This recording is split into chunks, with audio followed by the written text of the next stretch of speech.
Olá, pessoal, sejam muito bem-vindos a mais um episódio do Conexão Cast, segundo episódio dessa terceira temporada, de novo aqui nesse ambiente maravilhoso do Masterpiece, né, Márcia?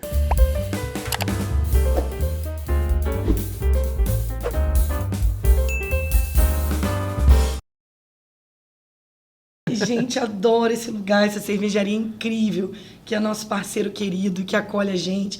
Fizemos os nossos 10 anos aqui, temos aqui um copinho especial, lembrando dessa data muito boa. Então, assim, a gente adora estar aqui, né, Lucas? Muito. E para quem caiu aqui de paraquedas, o Conexão Cast é um podcast que fala de negócios, com foco em pessoas. Então, sempre recebemos aqui empresários, líderes, pessoas que desenvolvem outras pessoas para poder você, empresário, poder ter um pouco de conhecimento e case de sucesso sobre o mundo corporativo de forma geral. Essa temporada está trazendo ainda mais o business para a mesa. E nesse caso, um papo mais informal, né? Uma mesa de bar em que a gente pode realmente falar a verdade, ser transparente, dar a real do que realmente é o desafio de tocar um negócio. Hoje o tema é um tema que é muito importante para qualquer empresa, para qualquer líder, para qualquer área, porque a gente vai falar de estratégia, né, Márcia? Isso aí. Ai, gente, olha, quem eu poderia chamar para falar de estratégia? Uma pessoa que eu admiro há anos. A gente estava aqui hoje fazendo a conta de quanto tempo a gente se conhece. Foi meu professor na FGV, ensinou, inclusive tive que fazer uma matéria sobre isso. Foi difícil pra caramba, mas foi ótimo, aprendi muito. E assim, é uma pessoa que já vem sendo nosso parceiro também há alguns anos, fazendo e levando o planejamento estratégico para algumas empresas, porque eu acho que é importante, né, Lucas? A gente conhece de tudo, o RH conhece de tudo, está envolvido no business da empresa como um todo, mas é legal a gente ter pessoas que sabem mais do que a gente, sabem fazer melhor para a hora certa de entrar e atuar. E no caso desse convidado é isso, né? Então eu tenho um carinho muito especial por ele. E aí vocês vão ver, a gente vai falar muita coisa boa aqui, muita coisa importante, porque isso que a gente vai falar, esse tema, ele sofreu uma mudança incrível da época, né, de alguns anos atrás para agora. A forma como você olha para isso, como você faz hoje, como você monitora, mudou muito. É isso que a gente vai trazer, essas tendências. É isso aí. E para falar desse tema, estamos aqui com o Rodrigo Abreu. Seja muito bem-vindo. Obrigado, Márcia. Obrigado, Lucas. O prazer estar com vocês aqui nesse ambiente maravilhoso, cervejaria incrível, né? Com gente da melhor qualidade, gente amiga, gente que é gente e gente que faz gestão. Que bom. Para quem não conhece, o Rodrigo é diretor-geral com alto foco em resultados, pessoas e processos, profissional com mais de 15 anos na indústria de energia, óleo e gás e infraestrutura. Hoje é empresário do setor de entretenimento, vamos falar sobre isso aqui também. Professor da FGV há mais de 14 anos, já vai fazer 15 anos aí nesse ano. Seja muito bem-vindo, Rodrigo.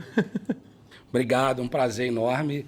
E essa virada, inclusive, assim, de carreira, virada de chave, tem a ver com algumas conversas que eu já tive com a Márcia no passado e a ver com o meu descontentamento com a forma como a empresa olha a gestão, a estratégia e as pessoas.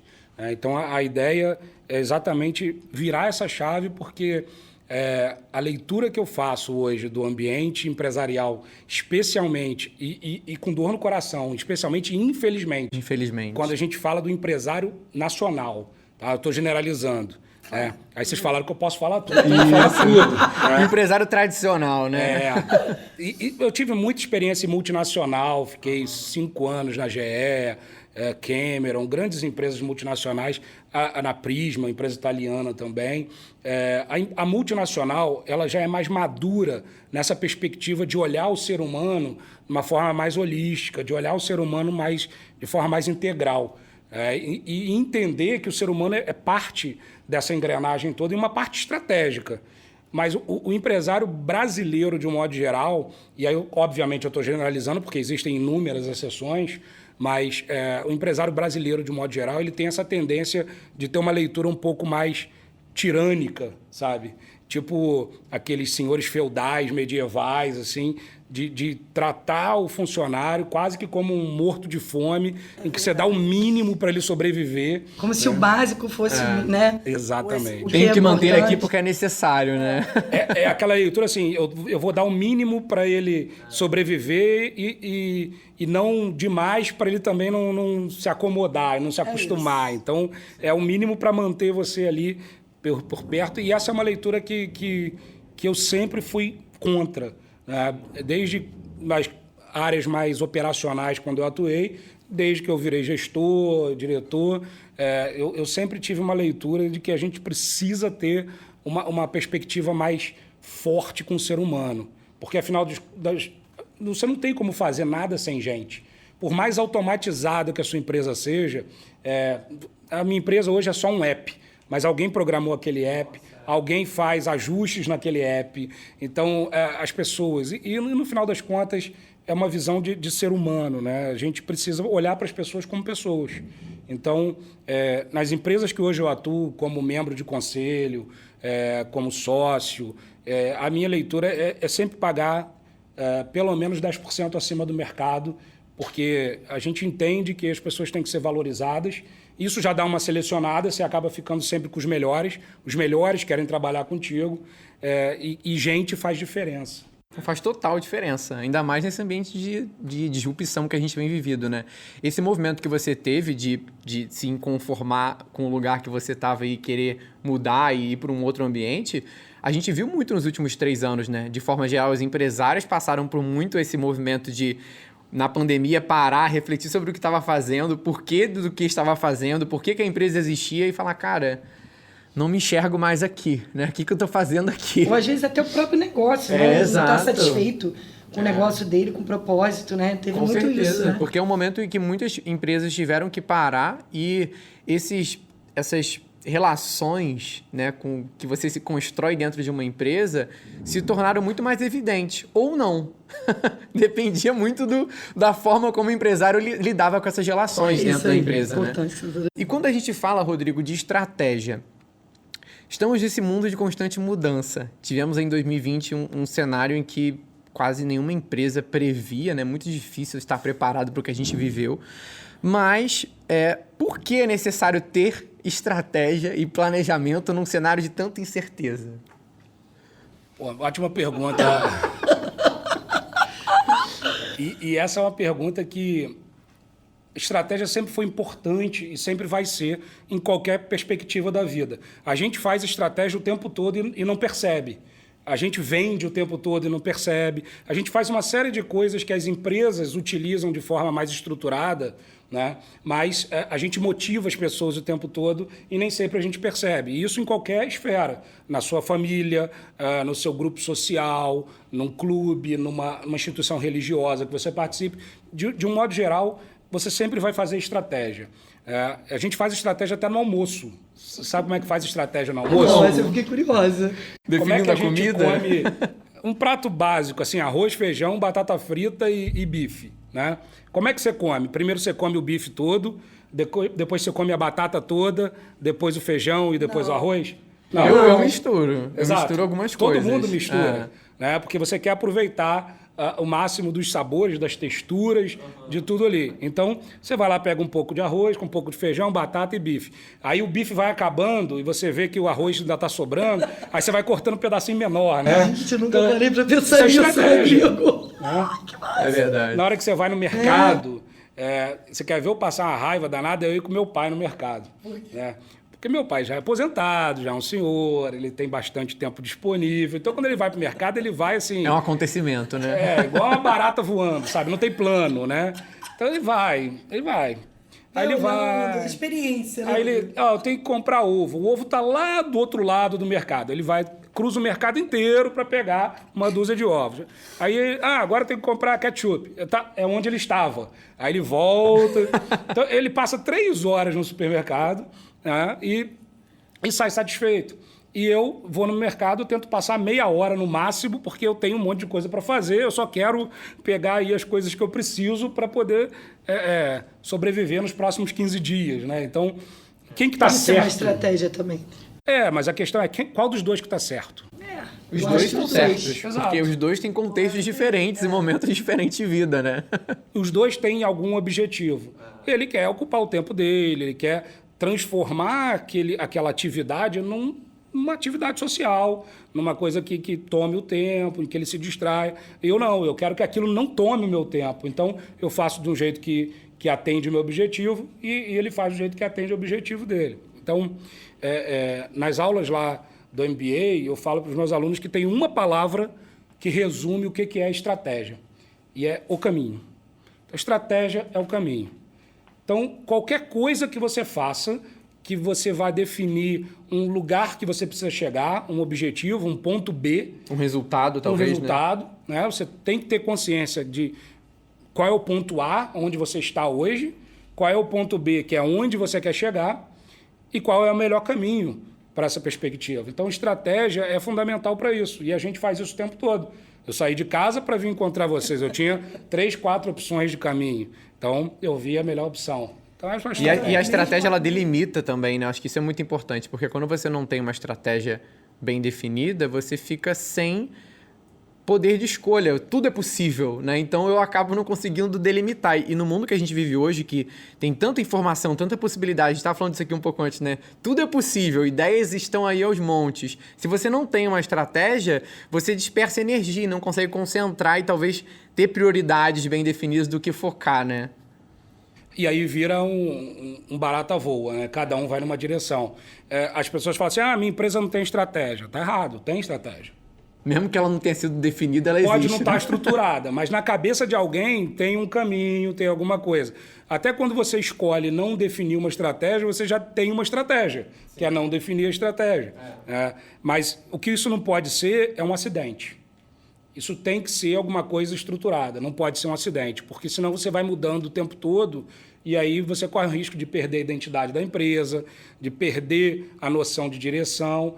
E os profissionais hoje, a gente estava falando aqui da turma, a turma que nasceu em 2000 já está com 23 anos esse ano, vai fazer 23 anos. Né? E é uma turma que já está saindo da faculdade. Então, é muito louco. Eu sou de 77, pensar em pessoas que nasceram em 2000 já estando no mercado de trabalho, né? E é um perfil completamente diferente. Vocês sabem melhor do que eu como é que isso funciona. Você hoje não fala mais em envolver as pessoas e gerar comprometimento. Você fala em engajamento. Eu preciso engajar a equipe na minha causa. Eu preciso engajar, eu como líder, eu preciso engajar a equipe no meu objetivo, no meu sonho, no meu plano. E para engajar, isso tem que estar claro. E tem que ser alguma coisa que o indivíduo compre. Ele tem que comprar a tua ideia. Se ele não comprar a tua ideia... Então, para ele comprar a tua ideia, você tem que ter uma estratégia clara, a equipe tem que ter confiança, saber que você sabe para onde está indo, ainda que você não tenha todas as ferramentas, ainda que você não saiba as melhores opções, você não tenha os melhores recursos, e você nem sabe exatamente como você vai fazer algumas etapas desse trajeto. Você tem direito hoje. Hoje os líderes não precisam ser mais aquele macho alfa, poderoso, que sabe tudo e tal. Nosso primeiro episódio dessa temporada foi sobre liderança. Sobre essa mudança. Essa mudança, né? De poder mostrar a sua fragilidade hoje, de repente não saber de tudo e tudo bem. Tudo bem. Né? De pedir apoio ao time. Hoje não precisa ser mais esse líder. E nem a empresa precisa ter uma estratégia que ela tenha que ter tudo. Né? Eu acho que isso é muito importante. Eu lembro quando... Há alguns anos atrás, né, Lucas? Deve ter o quê? Uns 6, 7 anos. A gente se sentiu muito perdido. Sim. Também, porque a nossa empresa também tem muita direção. Sim. De soluções, muitas possibilidades. E a gente chamou o Rodrigo para fazer conosco, né? Na época estava com um projeto super bacana, tinha um nome, a sua... Acho que foi 2017, se não me engano. Era, lembra? E aí... Como que isso fez diferença pra gente, né? Em termos de norte, de desenvolvimento de equipe, porque você desdobra tudo, né? Aquilo ali você vai desdobrando ao longo, então você tem uma identidade, você tem um caminho, você consegue ter, né, a sua energia para isso, faz muita diferença. E a gente também vê isso em algumas empresas também. As empresas às vezes... o dono fala assim, nossa, mas eu sei o que eu quero. Mas tá bom, mas seu time sabe o que você quer? Seu time sabe para onde você quer ir, né? Porque às vezes... Gera muito desalinhamento de expectativa, né? Envolve a liderança. Porque no passado essa liderança também não era muito envolvida. Isso é uma coisa bem recente, da gente trazer eles para discutirem, para pensarem juntos, né, Rodrigo? O formato precisa mudar. Né? Já vou dar um spoiler então aqui. Fala. Vocês sempre são... Inclusive, antes de você começar a falar, você aceita uma bebida? Porque eu tô vendo que seu copo está vazio. E a gente tem um serviço maravilhoso aqui da Thaís que consegue servir drinks ao vivo pra gente. Porque foi feito um chopp ali, ó. Conexão Temos o chopp especial hoje do dia, que é o do Conexão Cast, que é ali o número 16. Não, o 16 é o gin. Hoje é o gin. que é o Conexão Cash. Então você pode escolher ou o gin ou uma cerveja à sua escolha. Thaís, eu quero uma Weiss aqui da Masterpiece que é sensacional. Vai lá, Rodrigo, enquanto ela tá servindo, o que você tava Weiss é falando quase aí? um pão líquido, né? Então... Pão líquido. Que delícia. Vou desistir. Já vou dar o spoiler que depois de... Eu vou fazer 15 anos já dando aula na FGV, né? E sempre dei aula de estratégia. Hoje é a principal disciplina, eu também ministro as aulas de gestão de serviços e jogos de negócios, mas a principal cadeira que eu ministro no MBA da FGV é gestão estratégica ou estratégia corporativa, dependendo do MBA, ela muda o título e um pouquinho da ementa. Mas eu vou lançar um livro esse ano, agora, em 23. Que maneiro. Que é o fim do planejamento estratégico. Tinha que ser você, né? E aí, a primeira pergunta que o editor fez para mim, mas você não dá aula de planejamento A estratégico? vida inteira. Não, eu dou aula de estratégia. Você vir para um podcast de planejamento estratégico e me falar que é o fim do planejamento estratégico? Mas não da Você sabia ideia. que a gente já fez um podcast sobre o fim do RH? O fim do RH. Na temporada passada. Não, Ninguém acreditou. Eu ouvi, e isso me inspirou, sabia? É mesmo? Me inspirou porque eu sempre defendi essa questão. Porque o RH, ele virou, Obrigada, Thaís. nas empresas, especialmente nas grandes empresas, a muleta da gestão de pessoas, do gestor que não quer fazer gestão de pessoas. Exatamente. Então, ele delarga. E o culpado de tudo, né? Obviamente. Já que é a muleta, tudo é culpa Não vai do dar RH. certo isso. Como não vai dar certo, já tem o culpado eleito, né? É uma maravilha isso. Isso aí. E eu vivi muito isso em multinacionais no Brasil, na Europa, e tem muito isso. O gestor ele não quer fazer gestão de pessoas. Né? E a primeira coisa que eu aprendi com meus professores lá na FGV, quando eu fiz o MBA lá, mais de 15 anos atrás, era exatamente isso. Quando você vira gestor, mais da metade do seu tempo agora é cuidar de gente. E tem que ser, Tem né? que Porque ser. senão você é consumido pela rotina. E se você não tem esse norte, que tá ligado à estratégia também, né? De que, pô, eu vou ocupar metade da minha agenda com gestão de pessoas, com desenvolvimento de pessoas, a rotina vai ocupar espaço, porque tem demanda para fazer, tem gente que não tá conseguindo dar conta, e que se você não parar para ajudar essa galera, você vai... Mas ir mais pra ainda a execução, né? importância disso pro business, né? Exato. Porque se Pro você não está crescimento. cuidando de alguém, se você não está dedicando seu tempo para isso, você não vai conseguir evoluir. Porque vai ficar solto, né, Rodrigo? E vira um limite, né? Vira um limitador, porque você consegue fazer isso até um tamanho. Mas empresas vão crescendo, a sua área vai crescendo, você não consegue mais avançar se você não tiver uma estrutura em que você cuida das pessoas para que as pessoas façam o seu trabalho. Então, eu fiquei recentemente 30 meses como diretor-geral do aeroporto de Cabo Frio e 80% do meu tempo era com gente, ajudando as pessoas a fazerem o seu trabalho. Então, o meu principal papel era com as pessoas. Na verdade, meu propósito de vida é ajudar a gente, mas ali, especialmente nesse cargo, eu tinha que olhar para os meus funcionários todos e diretor comercial, de operações, os coordenadores, gerente, pessoal de finanças, todas as áreas eu tinha que estar constantemente conversando com eles, trocando com eles, primeiro para que eles entendessem as nossas decisões estratégicas e segundo, para que eles conseguissem traduzir isso na tática e na parte operacional do dia a dia. Então, 80% do meu tempo era com gente, 20% eu executava alguma coisa, mas também eu só executava aquilo que só eu conseguia fazer. Você ainda vestiu um desafio que era liderar líderes, que é um desafio ainda maior, né? Quando a gente faz, normalmente, programas de desenvolvimento de liderança, a gente até separa essa galera, porque existe uma forma diferente, né, do que é exigido de um líder de líderes e de um líder de equipe direto. Tem até o pipeline de liderança que fala um pouco dessa evolução, e é muito interessante ver a empresa tomando esse caminho, né? Porque eu acho que o primeiro desafio do empresário é conseguir ter os primeiros líderes, deixar de ser ele o líder da galera toda. Depois ele começa a ter que liderar pessoas que lideram outros, então ele começa a desenvolver outras lideranças também. Então isso é um caminho Mas muito legal. até então, eu só queria entender assim, mas aí o fim do planejamento? É isso mesmo? Volta aqui que eu tô querendo entender. O que você ia falar em relação... Você falou assim, o que é a diferença é o modelo, né? É o modelo, é isso que você ia trazer. É o formato, né? A forma como você faz planejamento estratégico hoje, ela foi desenhada na década de 60. né? As ferramentas são muito boas e eu, de forma alguma, questiono as ferramentas. Você vai pegar as ferramentas clássicas, SWOT, análise PEST, uma série de ferramentas clássicas que elas têm princípios elementares de gestão que raramente alguém vai conseguir derrubar, né? Eu acho muito difícil que alguém consiga mudar o conceito da SWOT, que é cruzar o ambiente interno com o externo. É muito adaptável, né? A gente aplica isso em contexto individual para o próprio indivíduo. Pô, isso é muito maneiro. E é fantástico, é fantástico. Só que, a gente faz isso muitas vezes errado porque a gente começou a comprar o enlatado americano. Então tem um monte de ferramenta. O modelo de planejamento hoje é o quê? Como é que as grandes empresas, as empresas que têm um pouquinho de recurso fazem?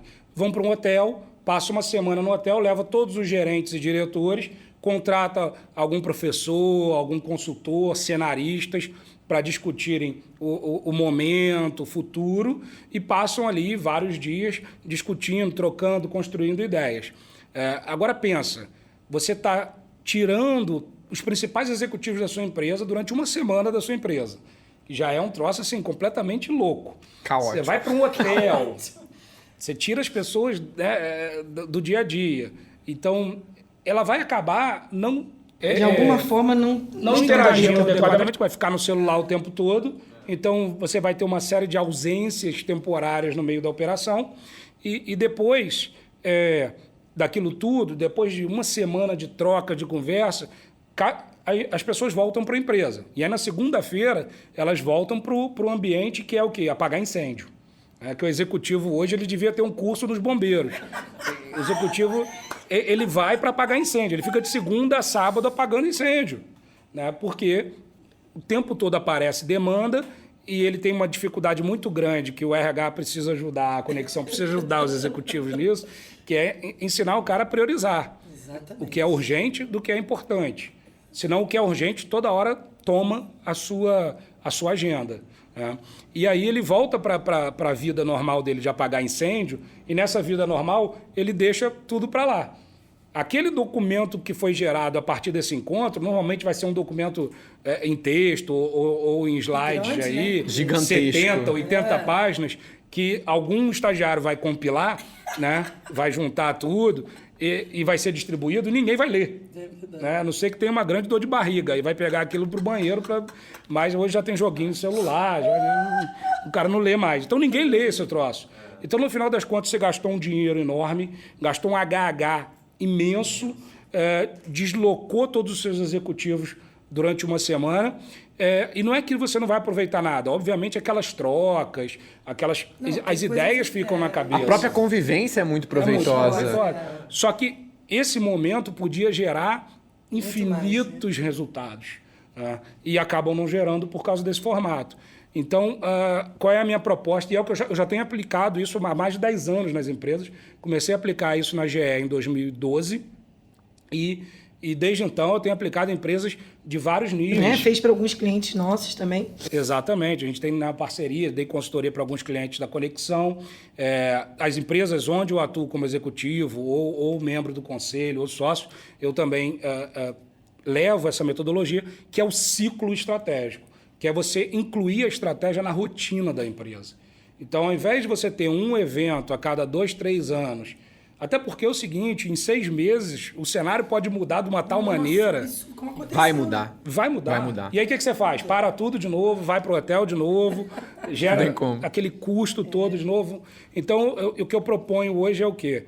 Você ter reuniões semanais, 2, 3 horas no máximo, onde você vai construindo, usando as ferramentas clássicas, as ferramentas modernas, mas... juntando muita gente ou juntando departamentos específicos em cada momento. Mas no livro eu vou ensinar essa metodologia toda, que é exatamente o que vocês conhecem bem, a gente já trabalhou junto com alguns clientes, para que você consiga, em 4, 5 meses, você vai construindo o quê? Uma cultura estratégica. Então você traz a sua gerência e a liderança logo abaixo da gerência, os coordenadores, supervisores, que era uma turma que não entrava nessa discussão. E se você quer saber quem é que entende da linha de frente, é essa turma. porque o nível ultra-operacional, às vezes, não tem uma formação educacional formal suficiente para traduzir o que ela está vendo, o que ela está experimentando em informação, em texto, em palavras. Um olhar mais amplo mesmo, né? Mas o supervisor, que é o cara que acabou de vir da operação. Era analista, era operador. Esse cara tem um pouco mais de estrutura mental, intelectual, ele consegue tratar esses dados, transformar em informação e trazer para a liderança. Essa turma sempre foi abandonada na hora da construção da estratégia. Então, como é rico, né, essa troca, né? Como é rica. Você quer saber, toda empresa que eu entro para trabalhar... Além de uma injeção de ânimo, assim, eu digo, que você dá para essa pertencimento, né? Pertencimento, de falar, caramba, vão me ouvir. O engajamento. Ou o que está escrito ali, de alguma forma foi eu que colaborei também. E essa questão que você trouxe de transformar essa estratégia em cultura, eu acho que é o ponto... isso aí. De transformar a estratégia em cultura, eu acho que é o ponto-chave, porque... a gente estava até aqui olhando na pauta do programa, né? A gente viu uma pesquisa da Harvard Business Review que mostra que 85% dos times de liderança executiva gastam menos de 1 hora por mês discutindo estratégia. E 50% não investem tempo nenhum por mês. Olha isso. Entendeu, né? A pesquisa também revelou que, de forma geral, 95% dos funcionários de uma empresa não entendem a sua estratégia. E está muito ligado a essa galera da supervisão e da coordenação que não consegue desdobrar para o time. Porque não, às vezes nem a nível de diretoria, entendeu? Que eu acho que é mais o gargalo, porque não era envolvido. Sim. Entendeu, Lu? Isso é uma coisa muito recente, isso é um trabalho de formiguinha. Vou dizer, a gente escuta até hoje, no próprio clientes que a gente tentou, que o Rodrigo fez e tal, primeiro mas será? Será que vai envolver? Será que não é melhor ficar aqui a nível de diretoria? Porque tem assuntos que são muito sigilosos, a gente vai entrar gente, vamos envolver, vamos lá, eles estão com a gente nisso, entendeu? Então, eu acho que tem um pouco desse receio também. Tem. De desdobrar e às vezes não desdobra e não ficam sabendo e não vivem isso na pele diariamente. Mas isso eu acho que é uma síndrome de avestruz incrível, né? Sabe da síndrome de avestruz? Não, isso que eu queria saber. Na minha época, a gente assistiu o desenho do Pica-Pau. No desenho do Pica-Pau, não deve ter base biológica, não, mas a avestruz, quando ela corria perigo, ela enfiava a cabeça no buraco. Embaixo da terra. Aí ficava aquele corpanzil, assim, exposto, né, completamente frágil, mas a cabeça estava enfiada no buraco. Então, um monte de executivos e sócios e empresários têm a síndrome da avestruz. Ele não quer ver o negócio. O que ele não quer ver hoje? Que acabou a era da privacidade. A era da confidencialidade acabou. Gente, eu assino NDA, termo de confidencialidade, toda semana, de projetos, de negócios, e eu fico olhando para aquilo e falo assim, não, isso aqui tudo bem, legalmente tem a sua função, mas na prática a informação está toda disponível. Você acha que os seus funcionários não sabem quanto você ganha, qual é o seu salário? Você está louco. As pessoas sabem. A informação, não. Está totalmente dispersa pela sociedade, né? Se você não envolve essa galera, você está perdendo muita informação valiosa. Porque essa galera lida com clientes todo dia, vê os problemas reais dos sistemas, das práticas. E o pior, aí é o pior porque você permite que as pessoas formem opinião baseado na ignorância delas. Né? Que é uma semiconsciência. O que é a semiconsciência? As pessoas hoje têm muito acesso à informação. Então, você acha que você trabalha numa empresa que, sei lá, vende fruta. As pessoas que estão trabalhando ali podem não saber quanto a sua empresa está faturando na documentação e tal. Mas elas sabem quanto de fruta está sendo vendido e sabem o preço. Então, é uma conta de multiplicar muito simples. Então, ele sabe. Aí, o que é pior? O que é pior que você está trazendo aí é isso. Porque aí fica a fantasia, né? Aí fica a fantasia porque o funcionário fica na semiconsciência. E na semiconsciência, ele deduz o que ele achar que é interessante. E aí eu falo isso para os meus sócios, meus parceiros de negócio. Falo, cara, não, você tem que jogar mais aberto. Porque senão os seus funcionários vão tirar conclusões erradas. Eles vão achar que você está ganhando muito mais dinheiro do que você está ganhando. Porque ele vai fazer a conta do faturamento. Ah, minha empresa está faturando 50 milhões. Mas ele não tem noção do quanto você paga de imposto, Gasta, né? quanto você paga de despesas judiciárias, por exemplo, de processos que você tem, legalizações. Aí começa a ter as despesas. No final, na última linha, a tua margem, sei lá, é 5%, 10%, é muito abaixo do que...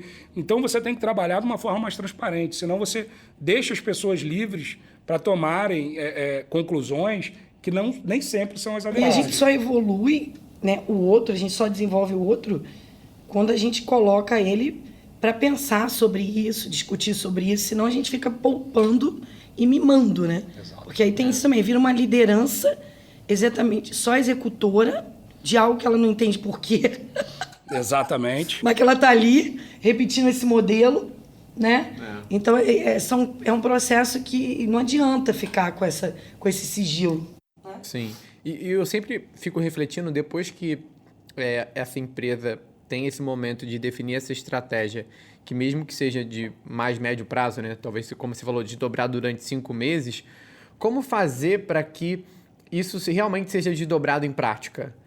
O que você percebe de maior, assim, práticas, boas práticas, para que essa estratégia não fique só no papel e realmente vire ação prática dentro da empresa? Tem 2 coisas sobre isso importantes, Lucas. Primeiro, você tem que ter ferramentas para isso. E até então, até recentemente, você tinha poucas ferramentas de gestão para isso. Recentemente, no final da década de 90, você teve aí o balanço de scorecard, que ajuda nessa distribuição da estratégia para as áreas. Mas qual é o problema? Eu sou um crítico do balanço de scorecard, eu normalmente não ensino nas minhas aulas, porque eu acho que foi um modelo americano, feito por americanos para empresas americanas. Então, casa perfeitamente, tá? Do Canadá até o Texas. Uhum. Tá? Para a nossa cultura, eu entendo que ela tem várias dificuldades. Mas você tem o OKR, que é o Objective Key Results, e tem a matriz base, que eu criei no meu mestrado de engenharia, que é uma matriz onde você distribui a missão da empresa e depois... Posteriormente, você distribui também os objetivos estratégicos e você alinha ela com cada departamento da empresa, para que cada departamento consiga entender o impacto que ele tem, que o seu departamento tem naquele objetivo e, de forma prática, o que ele vai fazer, quais as atividades, quais as tarefas e quais os resultados que cada departamento da empresa vai construir para poder chegar ao objetivo central. Então, como estratégia, como ferramenta, faltava alguma coisa nessa linha. Então, eu criei essa ferramenta para ajudar, e é super simples, empresas de 3 funcionários e de 3 mil funcionários podem usar a mesma ferramenta. Eu também acho que ferramenta de gestão tem que ser simples e gerar discussões profundas. Isso aí, perfeito. É simples, qualquer um tem que conseguir entender rapidamente, mas ela tem que fomentar discussões. Porque na hora que você, e eu vejo isso o tempo todo, na hora que você coloca financeiro, marketing, operações, compras, vendas, essa turma discutindo como o jurídico contribui para atingimento, nossa, assim, você vê claramente nas pessoas de outros departamentos nossa, mas vocês fazem tudo isso, o espanto deles, do tipo, vocês fazem tantas coisas que eu não tinha noção, eu achava que vocês ficavam aí metade do tempo olhando o WhatsApp, né? Então, como ferramenta, isso é uma coisa que você precisa pensar. E como princípio, você precisa trazer todo mundo para a discussão. E aí eu vou dar uma dica que não é assim, academicamente é mais bonitinha, não, mas é mundo real de quem pisa lá, né?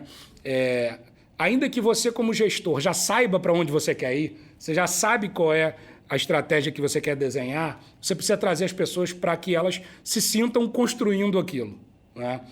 Porque você já está pensando naquilo há meses e as pessoas não. Então, nem todo mundo vai conseguir virar assim, vou captar aquilo. Então, o que eu fiz lá quando eu entrei? No aeroporto, eu assumi a gestão do aeroporto em março de 20. E saí recentemente em novembro. E a encomenda que os sócios tinham feito para mim era o seguinte: a gente precisa que você transforme um aeroporto de pequeno porte, de baixa representatividade, em uma empresa de logística. Então, eles já tinham a ideia, eles já estavam sabendo onde era o ponto A e aonde queriam chegar o ponto B. Agora, o caminho, fala assim, toma que o filho é teu, né? Vai lá e faz. E aí, o que eu fiz? Eu juntei todo mundo, né? Comercial, financeiro, operacional, a gente ia para as nossas reuniões, mas sempre nesse modelo. Às vezes a gente acabava tendo que passar um dia inteiro por questões logísticas, mas porque levar todo mundo do escritório do Rio para Cabo Frio não era muito prático, e a maioria das pessoas estava em Cabo Frio, mas os líderes no Rio, então acabava que eu não fazia o ideal. Mas também você não precisa fazer um troço rígido, assim, é do jeito que dá também. Então a gente ia, passava um dia inteiro discutindo, e eram reuniões assim, ninguém podia sentar. Era tudo na leitura de metodologias dinâmicas, no estilo design thinking. A gente colava canvas nas paredes todas, como a gente fez com vocês, né, e como faz com os clientes. E aí a gente ia trabalhando, discutindo, mas todo mundo participou da construção. E por mais que a diretoria seja extremamente capacitada, eu tinha ao meu lado um diretor operacional, coronel aviador, 70 e poucos anos de idade, super experiente, super competente, uma enciclopédia de aeronáutica. Eu tinha um diretor financeiro com 300 certificações, super inteligente, né? E o presidente do conselho também era um cara muito preparado e tal. A gente conseguia fazer coisas legais, mas quando a gente trazia a turma que estava no dia a dia, surgiam ideias e questionamentos que... A gente... Provocações mesmo, Exato. né? Sim. O que eu percebo muito, assim, falando desse desdobramento, eu concordo muito com essa questão de você envolver o time e tratar isso como algo que é um princípio da empresa, porque se você já começa lá na estratégia reforçando que transparência é importante, que pertencimento é importante, colaboração, isso é desdobrado para todas as práticas, né? E é maravilhoso. E eu gosto muito do OKR. Eu acho que o OKR traz para a estratégia justamente o resultado. Porque o que eu vejo, às vezes, muitas empresas fazendo, quando eu já observei estratégia de algumas empresas, é transformando o planejamento estratégico numa lista de projetos infinitos a serem executados, assim, que são coisas que a empresa quer conquistar o mundo, mas não consegue transformar aquilo ali em prática no ano. Quando você traz o OKR que transforma aquilo em resultado, não é o que vai fazer, é o que vai gerar de resultado, é o porquê isso vai ser feito. Eu acho que traz um olhar muito mais potente pro time, um pouco da metodologia dele, se mistura um pouco. Eu acho que tem total... Se complementam, na verdade. Exato, eu lembro bem, na Conexão eu sempre tô nesse papel de ajudar a galera com os OKRs. Como eu já tô vendo isso há mais tempo, eu sempre ajudo eles a pensar em objetivos e KRs. E é natural do ser humano querer fazer tarefas. Eu não quero fazer um resultado, eu quero dar uma entrega, né? E eu sempre trago o ponto, cara, é tão legal você colocar um resultado porque justamente dá flexibilidade para você atuar.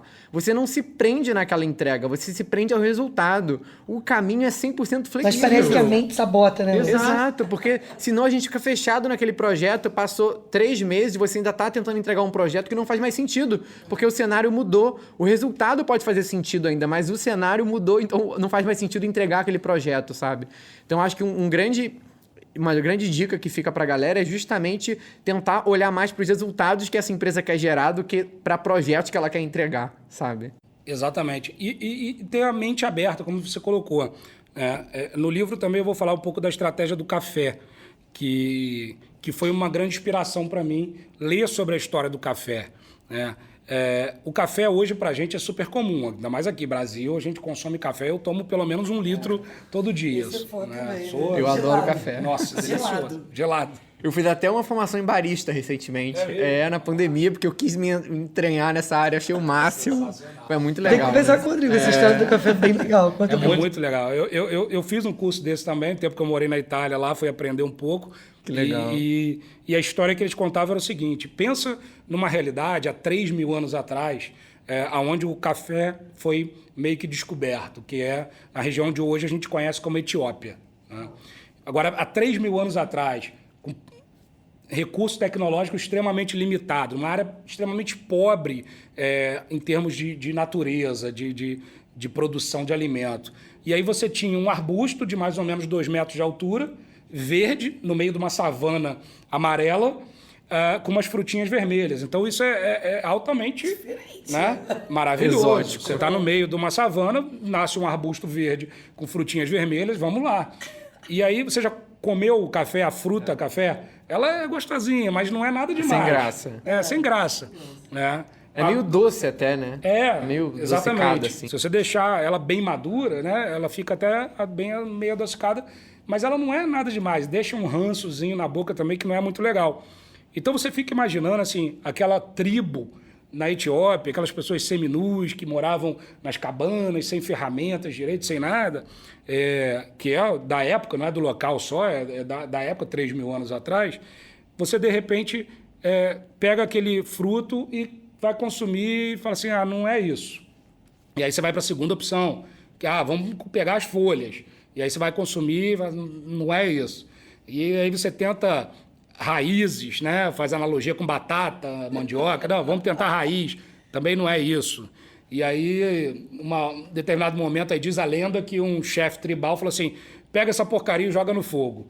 Aí jogou no fogo, veio um cheiro bom. Falou, opa, alguma coisa aqui queimada fica legal. E aí deve ter sido um processo de construção, de aprendizado. Vamos tentar agora a fruta, vamos tentar o chá da folha. Né? Quanto tempo não deve ter demorado, né? Imagina, meses e meses tentando. E gente pra caramba falando assim, desiste disso, né?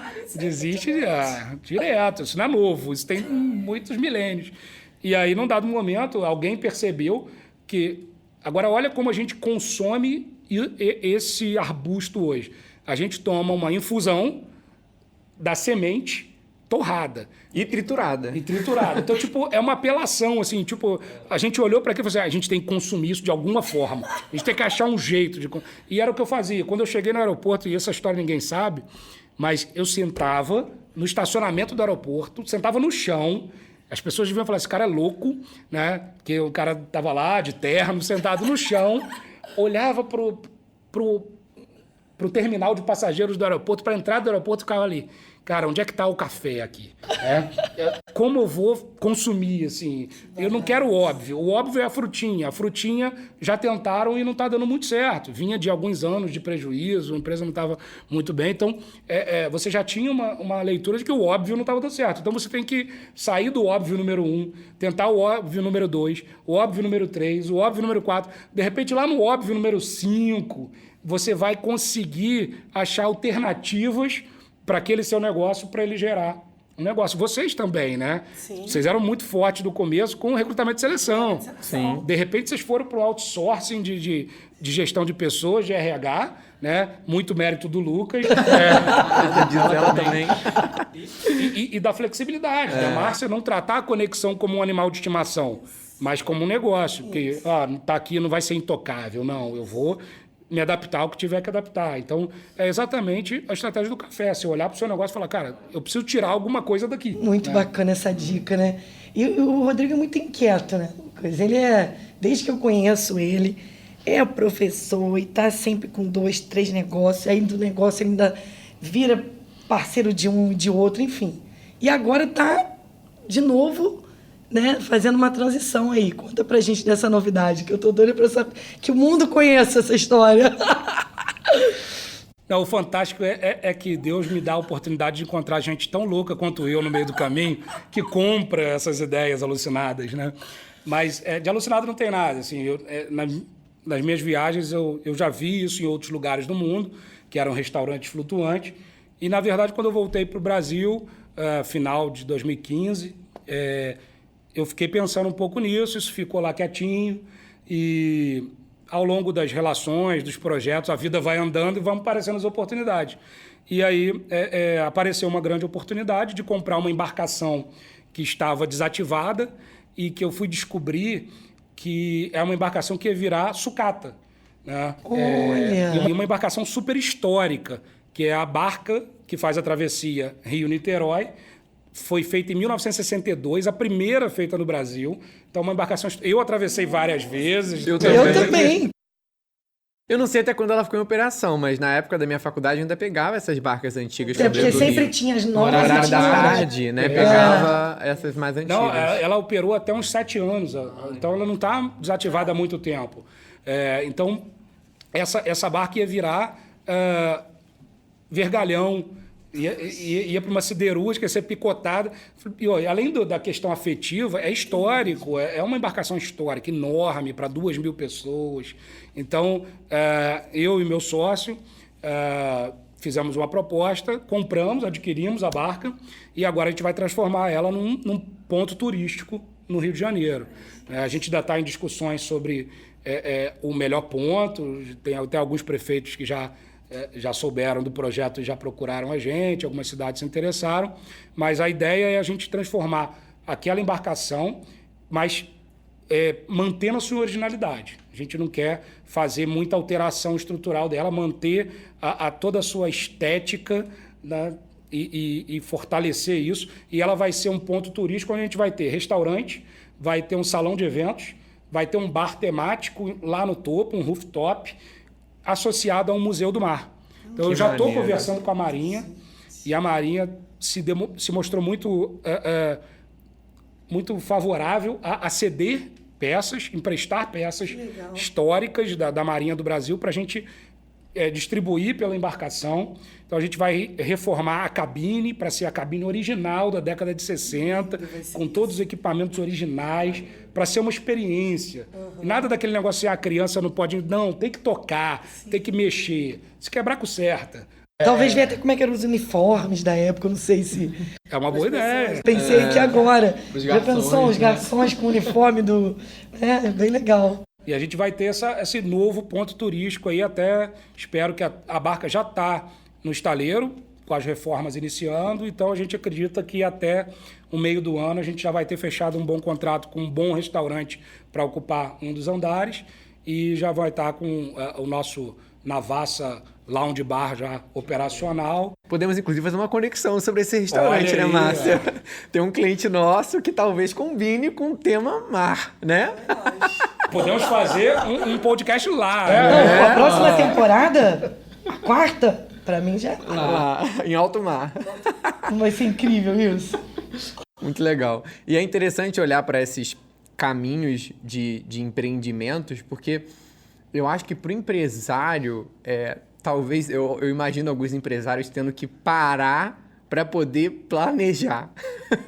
Eu acho isso difícil, né? Porque são tantas ideias, tantas oportunidades em que, às vezes, ele tem dificuldade de fazer o que você fez, sentar ali no chão do estacionamento, olhar para aquilo ali e pensar, refletir, sabe? Olhar para o passado, pensar em futuro e tal. O que você recomenda, assim? Qual é o caminho para poder ter esse momento de abstração, né? De conseguir do café, né? tentar se desligar um pouco do tudo que a gente vive e pensar em futuro, em estratégia. É exatamente não parar. Não parar. Você tem que incluir a estratégia dentro da sua rotina. Mas É mesmo, você sempre fala muito isso.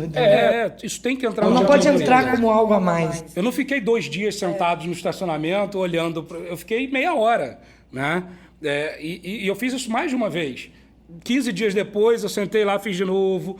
Agora também, eu estou planejando a barca. Mas assim, a gente tem uma realidade no Brasil em que você não consegue também trocar o pneu com o carro parado. Né? Então você vai planejando e vai andando. Não quer dizer... Até porque... quando você está discutindo a estratégia com a tua equipe, a cabeça das pessoas começa a convergir para aquilo. Então, naturalmente, quase que por osmose, as ações do dia a dia já começam. Então, ainda que você desvie um pouquinho, não é difícil você voltar para a rota. Claro. E você nunca vai diametralmente oposto. Você não vai fazer um negócio desse porque está todo mundo ali questionando. Se você tomar uma decisão que vai ferir completamente a tua estratégia, alguém vai levantar a bandeira e falar assim, peraí, mas isso aí não é um problema para aquilo que a gente fez lá atrás? O que mais tem nas empresas? Decisão que é boa para a empresa no curto prazo, mas que vai ferrar o seu negócio no longo prazo. Né? Multinacional, isso então, é a tônica, porque multinacional hoje quase sempre está associado a algum fundo de investimento. Fundo de investimento, a dinâmica de 3 meses.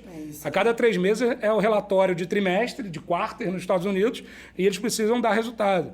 Isso, por exemplo, para mim foi um dos motivos que encolheu a GE. Pensa assim, a General Electric, né, fundada por JP Morgan e Thomas Edison de maiores há mais de 100 cases, anos. Né? Durante mais de um século, ela foi sempre uma das 10 maiores empresas do mundo. Hoje ela encolheu muito. Né? Estrategicamente, ela precisou encolher, mas talvez ela tenha usado... pelo menos no período, os 5 anos que eu tive lá, a leitura era muito financista. Então, como você vai atuar numa indústria que às vezes o ciclo é longo, pensando em resultado de 3 meses? E aí os executivos começam a se matar para dar resultado em 3 meses. O foco E aí passa já por era. outro, né? E o problema é que às vezes a decisão que você toma vai ser boa para 3 meses, mas vai ser horrível. O bônus vale a pena, Custa né? disso. Não, você cria toda uma máquina, o bônus é legal, a GE sabe tratar os executivos bem, eu não posso reclamar disso, é uma empresa incrível. Mas eu entendo que, de repente, lá no Olimpo, as decisões estratégicas de associar o movimento da empresa, o caminhar da empresa, à área financeira, ao mercado financeiro, talvez tenha sido um equívoco. Hoje, para mim, é fácil falar, já aconteceu, então não é difícil, mas é uma coisa que a gente precisa pensar. As empresas hoje ela têm que ter a sua dinâmica, o seu ciclo. Então, você senta e constrói o seu ciclo e você vai inserindo a rotina da estratégia. E você vai chamando as pessoas para conversar. Não precisa ser uma coisa mega formal, não precisa de nada disso. E valorizar o que a gente tem. Né? A gente sabe. Eu quero fazer uma estratégia para conexão. Quem vai saber melhor? São vocês, a sua equipe que está na linha de frente. Tá? A gente aprendeu direitinho com o professor, a gente fez recentemente, né, Lucas? E foi muito legal, né? Trazer o time, até quem estava chegando, tinha gente nova ali que não tinha vivido, né? O ano passado a gente fez com você também. E foi muito legal isso, assim, porque junto, essa troca, ela traz uma energia, né? Um potencial que você fala, nossa, a gente sai dali até diferente, né? Foi uma tarde e noite, a gente saiu dali, todo mundo, eu quero sair daqui, tomar uma cerveja, não foi? Porque é uma motivação de transformar, porque é com eles, a história veio deles. Sim. Nós dois ficamos ali só, Sim, não foi? mais o que vocês acham, conduzindo, conduzindo. né? Isso é muito gostoso, porque tá aí, eles que vão tocar isso com a gente, entendeu? Eu percebo muito que tem um comportamento comum nessas empresas que talvez consigam colocar isso em prática, é aceitar o erro. Isso é muito legal falar nisso. Em muita empresa ainda tem essa cultura de não poder errar, né? De ter que sempre buscar a perfeição e ser muito crítico com relação às entregas e tal. E isso acaba atrapalhando que ideias novas surjam, né? E que você possa errar rápido para poder acertar rápido, né? E passar à frente do outro rapidinho também. Então, a gente tem muito essa cultura, né? Todo mundo que entra na Conexão no onboard, a gente fala muito disso. Eu prefiro que você me peça desculpa do que me peça permissão. Porque no tempo que você está pedindo permissão, já perdeu o timing daquela Olha entrega. que a gente trabalha com serviço, né? Então, Exato. talvez algo que poderia falar assim, né? Pô, não posso errar, tô no cliente. Mas a gente vai trazendo isso para o cliente também, né? Ele também não é perfeito. A gente está vivendo juntos aquela história ali, A gente né? percebeu que se a gente não tiver essa velocidade, a gente perde. Porque a gente é tanto conhecimento disperso por aí que se a gente não permite que o colaborador lá da ponta tome decisões arriscadas, a gente está perdendo. Porque o tempo que ele vai demorar para conseguir falar com alguém, para implementar aquilo, para aquilo virar uma boa prática, eu prefiro que ele teste. Se funcionou agora, vamos fazer o caminho todo. Se ele testou e não funcionou, ótimo, vamos para a próxima. Mas acontece também que às vezes a gente quer ser mais realista que a realidade. Então, isso que você falou foi incrível, Márcia, porque isso é um movimento que a gente vê global. O mundo está mais tolerante a erros. Obviamente, erros que não envolvam integridade. Exato. É aquele igual nessa filha andando assim, que você tá olhando e fala assim, vai levar um tombinho, é um risco calculado. Exato. E tem que deixar. Isso, para ele crescer, né? Pra aprender. Eu tenho um sobrinho que vai completar 1 ano agora, esse ano, e ele acabou de cair, machucou, ele tá engatinhando. E eu conversando com minha cunhada, eu falei, foi a primeira, vai ter um monte ainda, né? E não pode sofrer com isso. Não. E aí a história que eu falo da gente ser mais realista é porque, às vezes, o dono da empresa, o gestor da empresa, ele não quer nenhum erro. Então, é uma coisa que está fora da realidade hoje. Se você for pensar, você não viveu isso, mas na década de 80 e 90, quando você lançava um carro, um automóvel desse, veículo normal, de passeio, e ele desse algum problema que precisasse fazer recall, esse carro virava um mico. Esse carro virava assim, isso aí, blacklist nele, já era. Ninguém compra. Você tem história, Fiat Tipo, Logos, Volkswagen Logos. Tinha uma série de carros que deram problema e precisou fazer recall, e aí acabava. Caraca. E aí ninguém queria comprar esse carro porque deu recall. E aí eu te desafio a procurar na internet hoje um carro que não deu. Até o Toyota Corolla, que era assim, considerado um trator, deu recall. Porque isso é, na verdade, um movimento derivado do Eric Ries, da leitura dele do Lean Startup, né? De você reduzir os ciclos de criação de produtos para realmente você fazer iterações e aí vai melhorando. Só que você levava 10 anos para lançar um produto, agora você leva 2. Ele vai vir imperfeito. É isso aí. Agora, as ações também dos funcionários também são imperfeitas. Para poder atender esse resultado, né? Não tem como. Só que se você fizer o planejamento estratégico no modelo tradicional, o que acaba acontecendo é que a possibilidade de erros é de erros de grande porte. Se você errar ali, você vai errar no conceito. E quando você traz para a rotina, você pode ter pequenos erros no dia a dia, mas pequenos erros que você vai consertando. Então, às vezes, um grande erro de direcionamento para muitas empresas pode ser impossível financeiramente conseguir voltar. Né? Então, como a gente tem aí dezenas de empresas, né? Kodak, que criou a câmera digital, e ela teve uma decisão estratégica. Num desses encontros estratégicos de executivos, num resort caríssimo e tal. Eu falei, não, eu não vou lançar a câmera digital porque eu quero ganhar dinheiro o quê? Revelando o filme. Essa ideia não vai para frente. Essa ideia não vai morrer. E aí, quando foram ver, já era tarde demais para recuperar. Então, se você traz a estratégia para a sua rotina, você pode tomar pequenas decisões erradas ao longo do processo, faz a correção de rumo e vai perder algum recurso. Por isso que o KR é tão legal, né? Porque essa coisa do trimestral que a gente vai acompanhando e faz total diferença para você reajustar. Vira cultura, né? Que eu acho que é a grande dificuldade, assim, transformar realmente essa estratégia em práticas para as equipes tocarem no dia a dia, né? Quando você olha quando você entra numa empresa e tem esse momento de planejamento estratégico, que momento que você acha que a empresa tem que parar para olhar para isso? Desde o início, uma empresa já tem que ter um planejamento estratégico bem definido ou tudo bem começar ali no teste e erro e depois parar para olhar? Porque a gente ainda vê que muita empresa vive isso, né? Não, vamos embora, mas já tem o mercado, já tem aqui, vamos fazendo, a gente vai descobrindo a estratégia no caminho, né? Então, é assim mesmo ou é melhor parar e tal? Eu não sou muito rígido nessas coisas. Tá bom, vai depender, né? Você vai se adaptando. Se você precisou abrir a empresa, por exemplo, teve uma empresa que eu fundei em 2018, que ela foi basicamente uma empresa que foi fundada para disputar um contrato numa licitação grande da Petrobras. E a gente entrou e ganhou. E o planejamento zero. Né? O planejamento foi a minha expertise de montar custeio, precificação de grandes projetos para a Petrobras. Isso eu tinha do mercado. Né? E aí, agora, depois que você já começou a rodar, agora vamos... que mais que a gente... o café. Agora, o que mais que eu vou tirar disso aqui? Né? O óbvio já está aí. Agora, você falou de uma coisa muito legal, que assim, qualquer momento é o momento de pensar. E não só para você pensar a estratégia, mas a identidade da sua empresa. Você rever a missão, a visão ou o propósito. Ou criar do zero. Os valores, né? Valores, que você quer as crenças. Isso Como é que você vai contratar alguém se você não tem... É difícil, né? É a primeira coisa que faz em qualquer empresa que a gente entra. Não tem como a gente pensar em qualquer programa de RH sem ter missão, visão e valores real, assim. Não é estar escrito no site. É aquilo ser real. Eu perguntar para o colaborador, talvez ele não saiba exatamente as palavras, mas ele sabe o norte, assim. Ele tem ideia do conceito, né?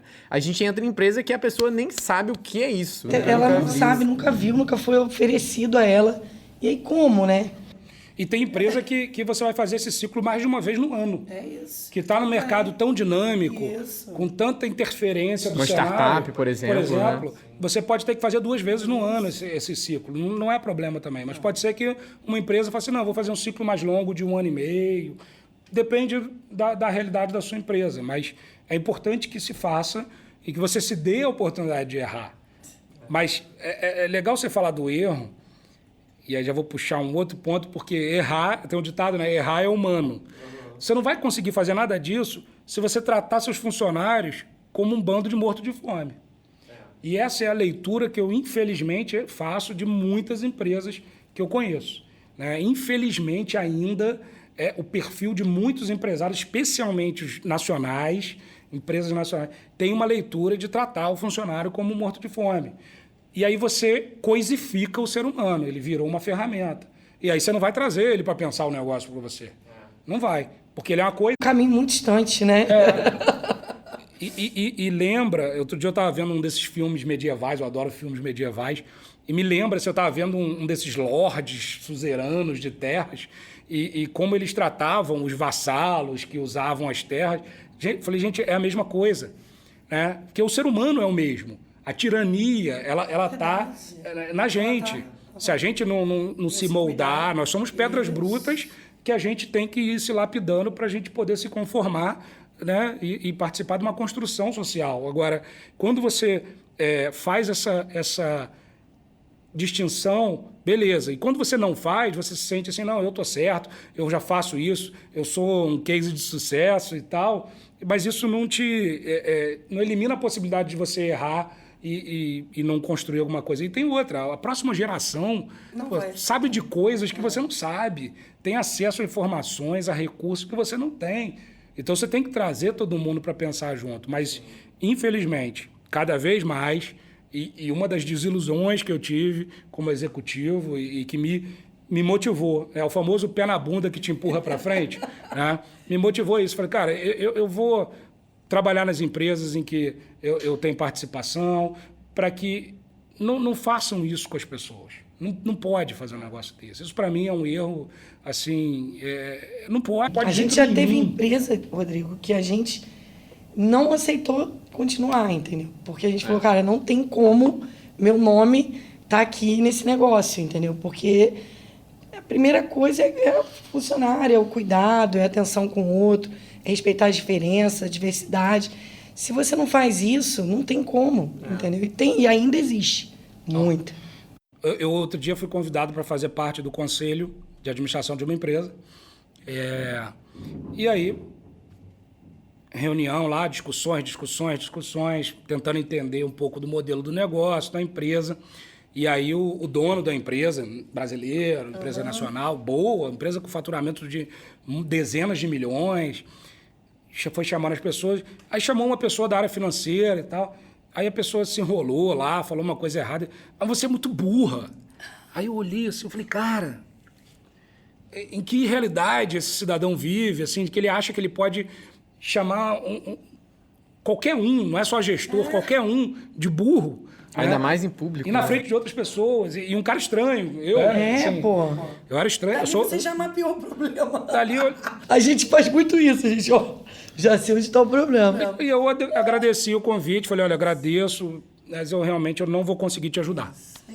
Esse cara precisa de outro tipo de ajuda. Outro tipo de ajuda. Não é a ajuda que eu vou dar montando governança corporativa, montando a estrutura da empresa. Não é isso. Eu não vou conseguir, através de governança e planejamento, eu não vou conseguir fazer a mudança que... A mudança precisa vir da mentalidade dele. Tratar pessoas com dignidade. A não ser que ele realmente, durante um período, já aconteceu de alguns executivos assim, não, então eu vou sair, eu tô vendo que eu fiz errado até agora... E agora chegou o momento de eu delegar. Sim. E eu já vi, a gente já participou de movimentos assim.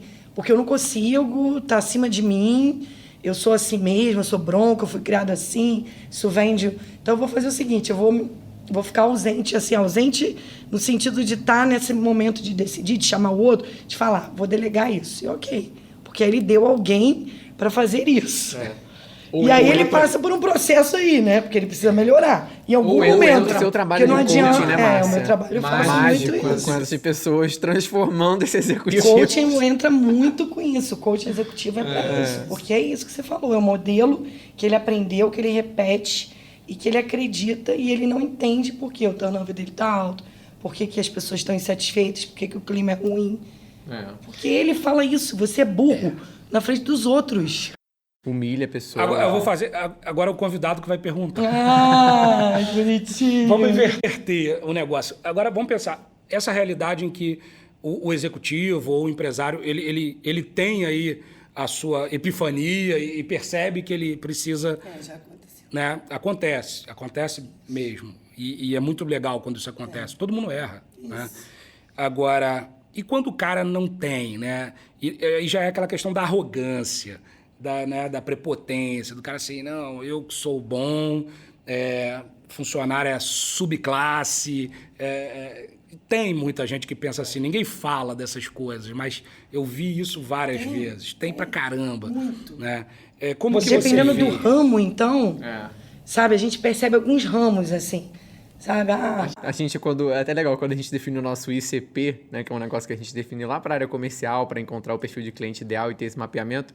Eu lembro que a gente definiu bem isso. A gente chamou até de perfil comerciante. Não pode. Que era a pessoa que pensava no negócio como um comércio, em que o público vem, compra e vai embora. E essa é a minha função, está aqui. Eu só existo. Eu não cresço, eu não inovo, eu não tenho pessoas. Eu sou um comércio. A gente até definiu assim, né? Que está muito associado a esse perfil de uma pessoa que normalmente não vê potencial nas pessoas, que só vê ela como algo necessário, puramente financeiro. A gente né? parte Né? do princípio Transacional. seguinte, Rodrigo. Se alguém teve a iniciativa de procurar, é porque talvez por algum motivo ele esteja realmente precisando e não está conseguindo fazer sozinho. Então a gente inicia o trabalho. Se ao longo desse trabalho ele continua, mesmo a gente dando feedback, é real.